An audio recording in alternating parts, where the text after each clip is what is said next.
Hey friends, welcome back to Willow Creek Homestead and weeks 5 and 6 of the Pantry Challenge. For the first recipe, we are going to be making the sausage, cabbage, potato soup that we canned up together over the summer, and I will link the video up above if you are interested in watching how to do that. This is my family and I's absolute favorite soup. I try to can a lot of this, especially for us to enjoy throughout the winter months, and then once we put all of the additional ingredients into the pan and get this going, it tastes just like Soupa de Scana from Olive Garden. It is a fantastic dupe, and if you have ever wanted to have that as a pantry staple so that you don't have to make it fresh every time you would like it, this is a great way to be able to do that. So all you do after you open your jars is just put this in a pan over your stove and start to bring it up to temperature. I always add in cream and Parmesan cheese and all of my seasonings, garlic, salt, pepper, fresh basil, Italian herb. You can throw whatever you would like into this, and then I go ahead and add some home canned potatoes and gnocchi. Now, the first time that I made this, I put the gnocchi in and then I put potatoes in, forgetting I had already added the gnocchi, but my family absolutely loves both of them in here. So it's a little untraditional and unconventional, but I promise it is absolutely fantastic and totally worth a try. The next recipe we are going to be making is one that I kind of created on my own one night whenever I had extra ingredients, but I will try to find something similar and link it down below. Basically, we are just going to take one whole kibasca sausage and put that in our pan with some onions and diced green peppers to go ahead and start sauteing and getting some really good color on them. And then don't forget to season at each step as you go to make this. So I just added in some garlic salt. And then I also went ahead and got some penne noodles cooking on the side. Penne noodles are my favorite noodles to add to this. So once those get some really good color on it, I go ahead and add in 1 quart of home canned chicken stock and a splash of cream. And that is the base for our sauce to go with this pasta dish. So after that comes up to temperature and gets warm, I go ahead and add some mozzarella provolone mix and then just a little bit of cheddar cheese. Now feel free to throw whatever kind of cheese into this you would like. These are just the ones that I happen to have on hand. So once that comes up to temperature, I just go ahead and start throwing in my penne noodles and getting that mixed around really, really well. And the sauce will be quite thin whenever you go to throw this in at first, but just keep cooking this down on low and it will begin to thicken up, and it makes the most amazing cheese sauce slash pasta recipe. This is one of my family's absolute favorites, and it is so incredibly easy to throw together and make, and my husband and daughter both always give it a solid 10 out of 10. It is very, very versatile, and you can make this however you would like. So I just paired it with some sweet corn on the side, and dinner on this night was served. Now we are going to be moving on to making some sourdough discard pizzas, and I have been on my sourdough journey for about 40 days now. So when I get a little bit more comfortable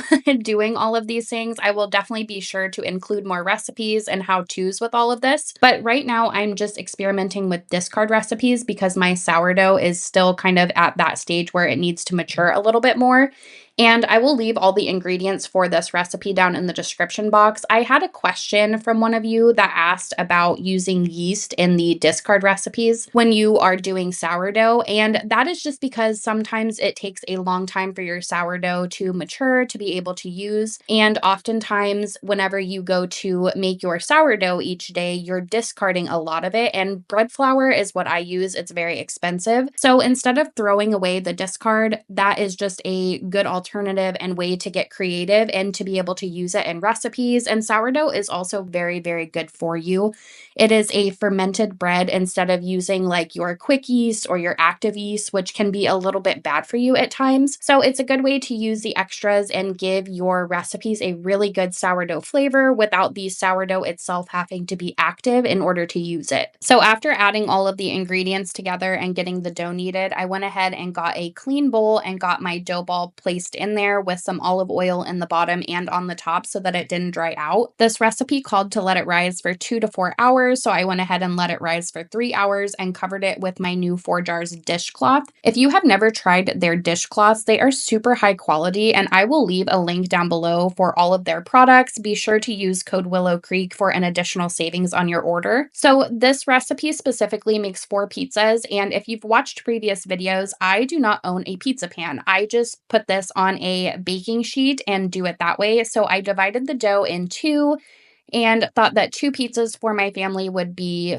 ideal. So I went ahead and opened a fresh can of pizza sauce. I will leave a video up above if you are interested in learning how to can pizza sauce from scratch. But basically, I just go ahead and get my pizza sauce on this. And then this first pizza is for my daughter. She really loves just plain cheese pizza. She is not super fancy when it comes to her pizza toppings at all. So I went ahead and got some cheese put on that and sprinkled a little extra garlic salt on top. And then for my husband and I go ahead and add some fresh chopped up onions along with some dehydrated peppers from last year's garden. If you have never tried dehydrated peppers on your pizza, I would highly recommend. It's a great way to use some extras that you might have laying around from the preserving season. And then I just go ahead and top with a bunch of pepperoni, and then I add cheese to this one as well, top with a little bit of extra garlic salt on top, and then bake them at 400 for 15 to 20-ish minutes or until the pizzas were completely done.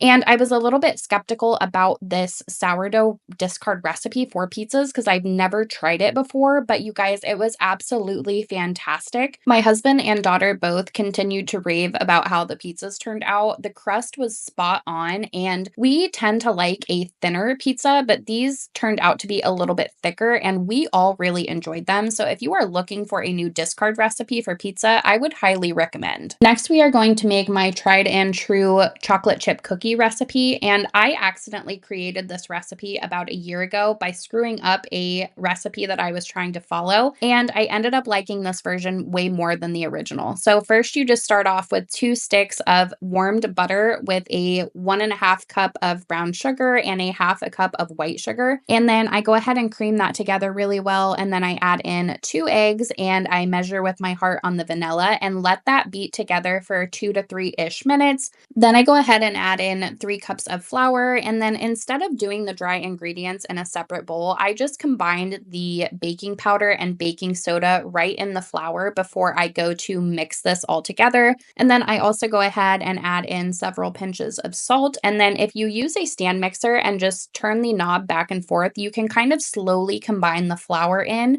without it making an absolutely huge mess. So I just mix that until everything is incorporated. Make sure you don't overmix at that step. And then I go ahead and just fold in my chocolate chips. Now, you could add whatever you would like. I have done this with candy pieces. I've done it with chocolate chips.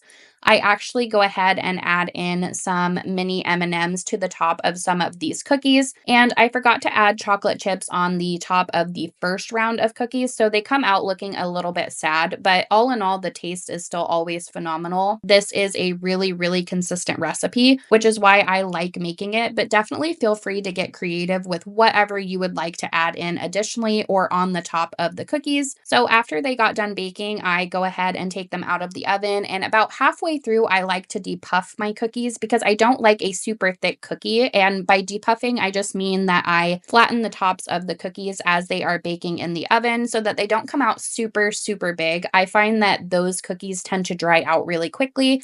And I definitely make sure that I do not overcook them just until the bottom is a little bit golden brown, and then I let them cool off. And these were absolutely phenomenal, and my husband got to take them to his work party. The next recipe that we are going to be making is one that I had gotten inspired by a book. I believe it's Tasty, and I will link it down below. It's kind of like an Italian style mac and cheese, but I do a spin and twist on it and kind of just accommodate it to what I have on hand. So first, I just start off by browning a bunch of sausage in my pan, and then I go ahead and add a bunch of chopped onions and then many different things that I preserve over the winter months that I have in my freezer. So that's green pepper, a little bit of green onion, and then a whole bunch of kale.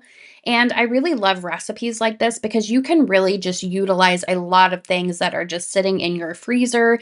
And I kind of try to sneak kale and green onion and spinach and all of those things that I preserve a lot of into almost every single thing that I am cooking. Because after all of this cooks down, if your family isn't a huge fan, you really don't notice it anyway. And it's just a little bit of an extra nutritional value in the meals that you make. So then I go ahead and combine in some leftover pizza sauce from the sourdough pizzas that we made and a quart of homemade spaghetti sauce. I will leave the video up above if you are interested in learning how to can that yourself. So after all of this combines and gets really thick on the stove, I go ahead and add a mozzarella provolone blend along with a bunch of Parmesan cheese. And at this point, you can taste for seasonings and add anything additionally that you would like. But then once my penne noodles are cooked, I go ahead and start to incorporate them in. And then I just let this thicken up and marinate and get all the flavors combined on the stove before serving it up. And it was a super simple, super easy, delicious dinner for me and my family to enjoy. So I hope you all have enjoyed the video and learned something new and learned maybe a new recipe that you guys might want to try. Thank you guys so much for watching, and I will see you in the next one.